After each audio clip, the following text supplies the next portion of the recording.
உலகளாவிய அளவில் கவனத்தை பெற்ற திரைப்படம் சந்தோஷ். ஆனால் இந்தியாவில் அந்த திரைப்படத்தை வந்து வெளியிடுவதற்கு மத்திய சென்சார் வாரியம் தடை விதித்திருக்கிறது.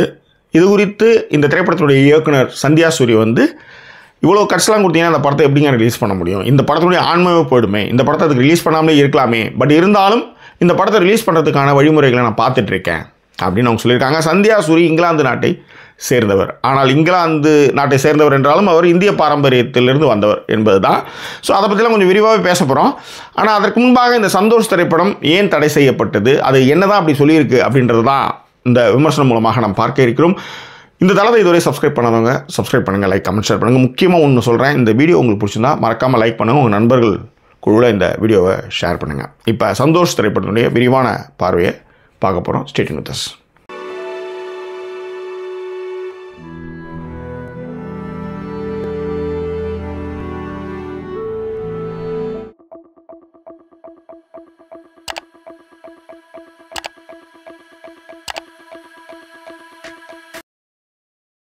சந்தோஷ் 2024 வெளியாகி பல்வேறு உலக திரைப்பட விழாக்களில் பங்கு பெற்ற ஒரு திரைப்படம். இது இங்கிலாந்து மற்றும் பிரான்ஸ் நிறுவனங்கள் சேர்ந்து தயாரித்த ஒரு திரைப்படம். ஆனால் இந்த திரைப்படம் இந்தியாவில் திரையிட தடை விதிக்கப்பட்டிருக்கிறது. அது மட்டும் கிடையாது, ஏன் அது தடைகளை விதித்திருக்கிறது அப்படின்றதையும் கொஞ்சம் பார்க்க போகிறோம். இது கிரைம் டிராமா ஜானரில் வெளியான ஒரு திரைப்படம். ரைட், இந்த திரைப்படத்தை சந்தியா சூரி அவர்கள் இயக்கியிருக்கிறார். பிரதான கதாபாத்திரத்தில் சகானா கோஸ்வாமி நடிச்சிருக்கிறாங்க. ரைட், சந்தோஷ் திரைப்படத்தினுடைய கதை என்ன? ஆர்டிகல் 15 எப்படி வந்து ஒரு ஃபஸ்ட் எடுத்துமே ஒரு கொலை வழக்கை வந்து தேடிட்டு போகிறாங்களோ அதே மாதிரி தான் இந்த திரைப்படம். பட் ஆனால் கொஞ்சம் டிஃப்ரென்ஸு என்னென்னா, ஒரு 28 வயதான ஒரு விடோயர், அதாவது சகானா கோஸ்வாமி தான் வந்து சந்தோஷ் சைனின்ற கேரக்டர் பண்ணியிருக்காங்க. அவங்க தான் படத்தினுடைய நாயகி. அவங்க வந்து ஒரு போலீஸ் கான்ஸ்டபிளுடைய ஒய்ஃபாக இருக்கிறாங்க. ஆனால் ஒரு போராட்டத்தில் நம்ம சந்தோஷுடைய கணவர் இறந்து போகிறார். ஸோ இவங்க வந்து என்ன பண்ணுறாங்க, கணவருடைய வேலை வந்து இவங்களுக்கு எதிர்பாராத விதமாக கொடுக்கப்படுகிறது. இவங்களும் கான்ஸ்டபிளாக இருக்காங்க. ஸோ கான்ஸ்டபிளாக பதவி ஏற்றதுமே ஒரு கேஸ் வருது. அது வந்து ஒரு 15 வயது ஒடுக்கப்பட்ட சாதியை சேர்ந்த தலித் சமுதாயத்தை சேர்ந்த ஒரு பெண் வந்து காணாமல் போகிறாள். அந்த பொண்ணு காணாமல் போனதுக்கப்புறம் அந்த கேஸை வந்து ஸ்டடி பண்ணிட்டு போகிறாங்க. உண்மையான குற்றவாளிகளை கண்டுபிடிச்சாங்களா இல்லையா, சந்தோஷ் சைனிக்கு நேர்ந்த விஷயங்கள்லாம் என்ன அப்படின்றத திரையில் பார்த்து தெரிஞ்சுக்காங்க. ஆனால் இந்த படம் எப்படி கிடைச்சாலும் மறக்காமல் பார்த்துருங்க. ரைட், இப்போ கதாபாத்திரங்களை பார்த்துருவோம். உண்மையிலே சகானா கோஸ்வாமி சந்தோஷ் சைனியா ரொம்ப நல்லா பண்ணியிருந்தாங்க. சின்ன சின்ன எக்ஸ்பிரஷன்ஸ்லாம் ஃபஸ்ட் கிளாஸாக பண்ணியிருந்தாங்க. முக்கியமாக அந்த பெல்ட் எடுத்து அடிக்கிற சீனாக இருக்கட்டும். அதே மாதிரி இவங்களுக்கு ஒரு காம்பினேஷன் ஷாட் இருக்கும். சுனிதா ராஜ்வார் அவங்க தான் வந்து கீதா சர்மான்ட்டு இன்ஸ்பெக்டராக வருவாங்க. இவங்க கான்ஸ்டபிள் பீர் சாப்பிட்டுட்டு இருக்கும்போது ஒரு கான்வர்சேஷன் இருக்கும். அதில் இவங்களோட எக்ஸ்பிரஷன்ஸ் வந்து அவ்வளோ சூப்பராக பண்ணியிருப்பாங்க.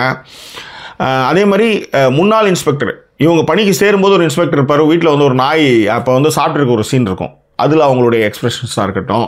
ஒரு தட்டு வண்டி மாதிரி ஒரு குட்டி யானையில் வந்து பணத்தை வச்சுக்கிட்டு போகிற இடத்துலையும் சரி, அங்கே மார்ச்சுவரியில் போய் பேசுகிற இடங்களையும் சரி, நிறைய இடங்களில் வந்து அவங்களுடைய எக்ஸ்பிரஷனும் அந்த இயலாமையும் மிக அழகாக வெளிப்படுத்தியிருந்தாங்க. அடுத்ததாக வந்து பார்த்திங்கன்னா சுனிதா ராஜ்வார் அவங்க தான் கீதா சர்மான்ற லேடி இன்ஸ்பெக்டர் கேரக்டர் பண்ணியிருக்காங்க. உண்மையிலே ரொம்ப நல்லா பண்ணியிருந்தாங்க.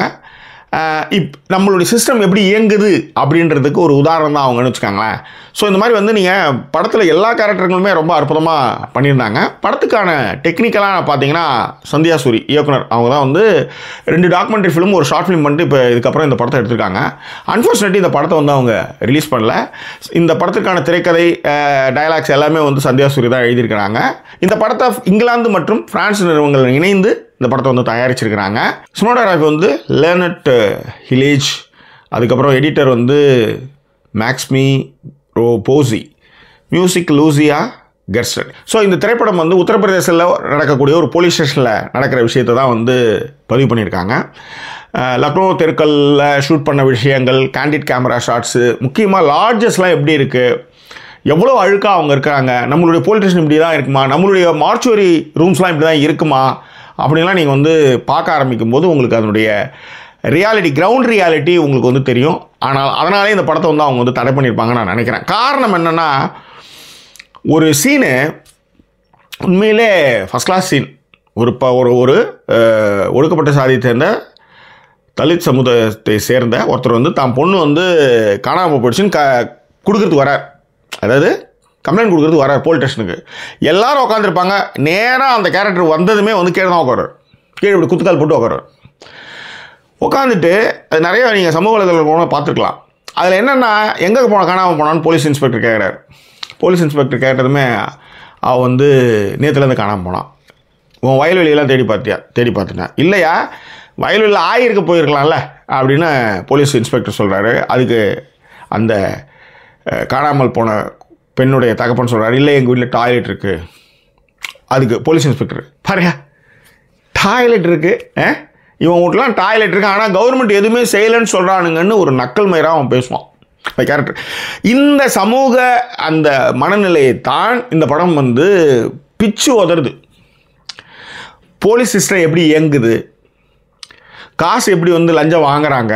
இதில் ஒரு முக்கியமான விஷயத்தை நான் பேசணும். 2 பெண்கள் பாதிக்கப்படுறாங்க. ஒரு பொண்ணு வந்து பாதிக்கப்படுறா, அவள் பணமுள்ள பெண், உயர்ஜாதி வகுப்பை சேர்ந்தவள். அவள் எப்படி அவளுக்கான நீதியை நிலைநாட்டுறானது ஒன்று.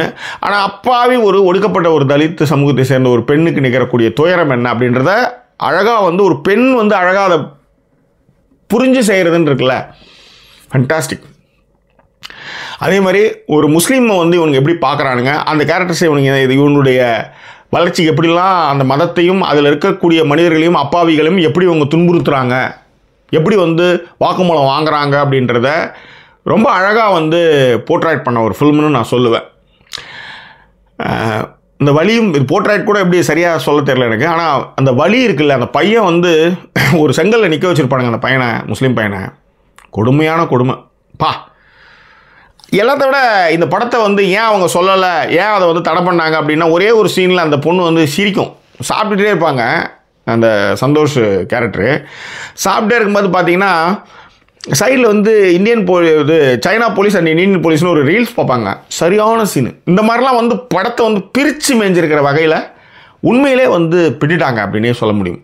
இந்த மாதிரி நிறைய காட்சிகள் இருக்குது படத்தில். நீங்கள் உண்மையிலே இந்த படம் பார்க்கும்போது தமிழ்நாடு எப்பேற்பட்ட சொர்க்கம் அப்படின்னு நம்ம கண்டிப்பாக உணர்ந்துக்குவீங்க. அதுக்காகவே இந்த படத்தை நீங்கள் பார்க்கணுன்னு நான் சொல்கிறேன். இந்த படத்தில் நான் டேக் அவேவாக பார்க்குறது, எப்படியாவது படித்து முன்னேறிடணும், அப்போ மட்டும்தான் உங்களுக்கான ஓரளவுக்கான சமூக நீதியோ இல்லை ஒரு கேள்வியோ கேட்க முடியும். ஒன்றும் இல்லை, ஒரு சிம்பிளான ஒரு எக்ஸாம்பிள் சொல்கிறேன். ஒரு செருப்பு தைப்பவர் போலீஸ் ஸ்டேஷனுக்கு மனு எழுதி கொடுக்கறதுக்கு மட்டும் ஒரு கம்ப்ளைண்ட்டுக்கு 50 ரூபா சார்ஜ் பண்ணுறாரு. எழுத்தறிவு இல்லாத மனிதர்களிடம் வாங்குறதுக்கு 50 ரூபா சார்ஜ் பண்ணுறாரு. அதனால தான் ஒரு கம்ப்ளைண்ட் எழுதுறதுலேருந்து எல்லாத்துக்குமே படிப்பு ரொம்ப ரொம்ப முக்கியம் அப்படின்றதும், உங்களுடைய நியாய தர்மங்களை பேசுவதற்கும், உங்கள் பசங்க வளர்ந்து போகிறதுக்கும் அதாவது மற்ற விஷயங்களை வளர்ந்துடுது, செல்ஃபோன் வச்சுக்கிறாங்க எல்லாமே வந்து. ஆனால் அதிகாரம் என்பதை அடைவதற்கு அங்கே அண்ணாவோ பெரியாரோ யாரும் இல்லை. அதனால் இன்னமும் வந்து அவர்கள் வந்து அந்த மாதிரியான ஒரு ஒடுக்கப்பட்ட நிலையிலே இருக்கிறத வந்து இந்த படம் வந்து தோலுரிச்சு படார்னு காமிக்குது. அதனால தான் படி அப்படின்னு சொல்கிறத நம்ம தொடர்ந்து திராவிட மாடல் அதை செஞ்சுட்டு வருது. Right what is the conclusion rating? இந்த படத்துக்கான ரேட்டிங் வந்து 5க்கு 4. உண்மையை உறக்க சொன்ன வகையில் இந்த படம் வந்து தி பெஸ்ட் அப்படின்னு சொல்லுவேன். இது 1. 2வது, டைரக்டர் சந்தியா சூரி வந்து செக் பண்ணி பார்த்தா நம்ம வீட்டு பொண்ணுன்னு சொல்லுவோம்ல, அந்த மாதிரி ஒரு ஃபீல் எனக்கு வருது. காரணம்னா அந்த பொண்ணு வளர்ந்தது வாழ்ந்தது எல்லாமே, அவங்க லேடி, இப்போ அவங்க வயசு கூட எனக்கு தெரியல, ஏன்னா அவ்வளோதான் நம்மளுக்கு தெரியும். ஆனால் என்னென்னா அவங்க வாழ்ந்தது எல்லாமே டார்லிங்டனில், பிறந்தது வந்து டார்லிங்டனில். அவங்க அப்பா வந்து யாஷ்பூரின்னு பேர் அவருக்கு. அவர் வந்து டீ சைடில் ஹாஸ்பிட்டல் வேலை செஞ்சுருக்காரு. இவங்க டார்லிங்டனில் நான் இருக்கிற இந்த ஊரில் பிறந்து வளர்ந்து படிச்சுட்டு என்ன பண்ணியிருக்காங்கன்னா நேராக ஜப்பானில் டீச்சர் வேலைக்கு போயிருக்காங்க. அங்கே போய் என்னவோ சினிமா பண்ணணும்னு நினச்சிட்டு ஃபஸ்ட்டு அதான் அந்த இன்ஸ்டியூட்லாம் சேர்ந்து படிச்சுட்டு 2 டாக்குமெண்ட்ரி ஃபிலிம், ஒரு ஷார்ட் ஃபிலிம் பண்ணியிருக்காங்க. இது அவங்களுடைய முதல் ஃபியூச்சர் ஃபிலிம். அது சிக்கலில் நிற்கிறது. ஆனாலும் அது ஏற்படுத்திய பாதிப்பு இருக்குல்ல, உண்மையை உறக்க சொன்ன வகையில் சந்தியா சூரிக்கு ரொம்ப ரொம்ப நன்றி. உண்மையில் இன்னும் நிறைய திரைப்படங்கள் வந்து அவங்க கண்டிப்பாக எடுக்கணும் அப்படின்னு நான் நினைப்பேன். இந்த படத்தை வந்து மிஸ் பண்ணவே பண்ணாதீங்க. Don't miss it. வேறு என்ன உங்கள் கருத்துக்களை பின்னோட்டங்களை தெரியப்படுத்துங்க. இன்னும் வேறு ஒரு எபிசோடில் உங்களை நான் சந்திக்கிறேன். அதுவரை நன்றி கூறிய வருது உங்கள் ஜாக்கி சேகர். நன்றி, வணக்கம்.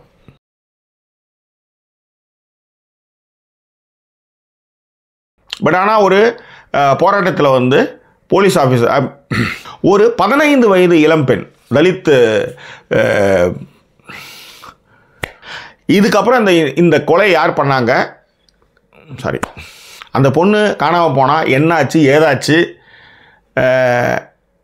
அந்த பொண்ணு காணாமல் போனதுக்கப்புறம் பீர் சாப்பிட்டுட்டு இருக்கிறப்ப ஒரு சுனிதா ராஜ்வார் அவங்க தான் வந்து பொம்பளை இன்ஸ்பெக்டராக வராங்க. சாரி, இங்கிலாந்து அண்டு பிரான்ஸ் நிறுவனங்கள் சேர்ந்து தயாரித்திருக்கிறது. சாரி, இது இப்படி போடாத, இப்படி போட்டுக்கோ. ரைட். இப்போ what is the conclusions and rating? சரி, வாட் இஸ் இன்னும் டேக்கவே சொல்லலாம். இது